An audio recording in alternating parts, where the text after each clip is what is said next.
What is it like to be black with microtia and atresia, grade 3? I often reflect with that question and ask myself that question often. Um, from the surface of today, at the age of 38, I am very comfortable in my own skin. I love my condition. I love to be different. I love that I am different, and I love who I am. However, if I have to be transparent, it wasn't always like this.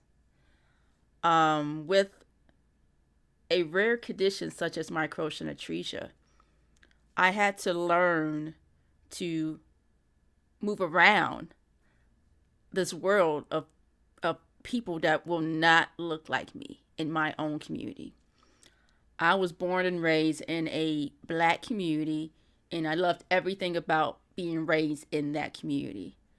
However, there was no one in that community who understood, the experiences and stigmatization, right? I was going through as a young black girl with a disability that no one really knew about. So I was the shy kid. I was into sports, I was, tomboy, but I was very shy and I was really quiet because of my disability. Because I didn't want to speak too much because I spoke differently. I didn't want anyone to know that I had IEP services. I was on the short bus. I got the special bus pass. I didn't want anyone to know anything about my accommodations, any services that I had during high school. None of that. So that really affected me as a young child into teenage years. Um, it affected me when I was dating. Um, I didn't want to disclose that I had microtia and atresia. Heck, I didn't even know I had microtia and atresia. I didn't know the terminology because I tended to dismiss the label. So I used to just refer to myself, oh, I'm hearing impaired. I used to say hearing impaired. And then this, I was born this way. My ears like this, I was born this way. I didn't understand the concept of why I was born this way, how I was born this way, what is it called. I didn't care. I didn't want to know. So I really dismissed my identity with disability and of culture. It even followed me to college, undergrad at Central State University.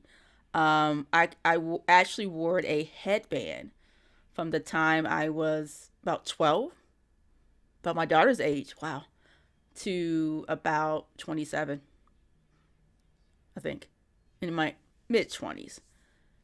And I covered, at that time, I had a metal headband, hearing aid device. So I chose a headband to cover up my identity, my scars, as I used to call it. And I was just ashamed of who I truly was. And I think it had a lot to do with not having that community at home that understood and could relate to being born looking, for one, being black, right? Two, for having two small ears that no one could relate to. And to also take speech therapy to sound differently, to sound more hearing bodied, right? Like a hearing person. And, I struggled with that for many years until it seems like one day I just woke up. And I always go back to when I became a mother and understanding that I am her role model. And I have to be that strong force, that leader in her life, and to prove and to show and to demonstrate that I can't tell you to be strong and to be bold and be proud of who you are if I'm not fully proud and transparent and just comfortable with who I am. So I began to do research, and I found different organizations, and I finally understood what condition I had, microtia atresia. And then once I really started doing research and meeting people, I no longer felt alone.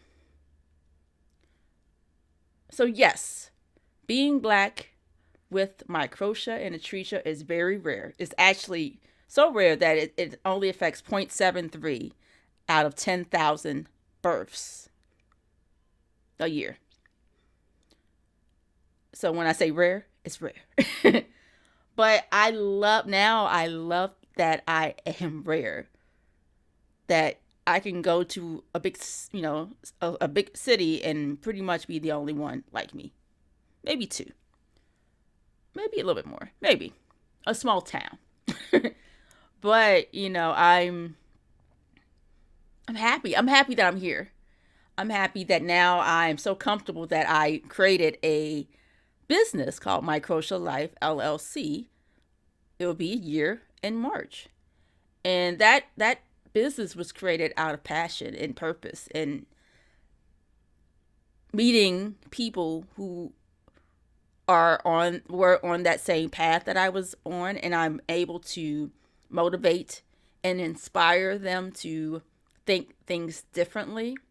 That yes, we are very different, and a lot of people will not understand our experiences and maybe tease us, bully us, etc. But once we accept the identity of who we are, things will change in our lives. And once we're able to advocate and speak up for ourselves as ourselves, oh, life will be so beautiful.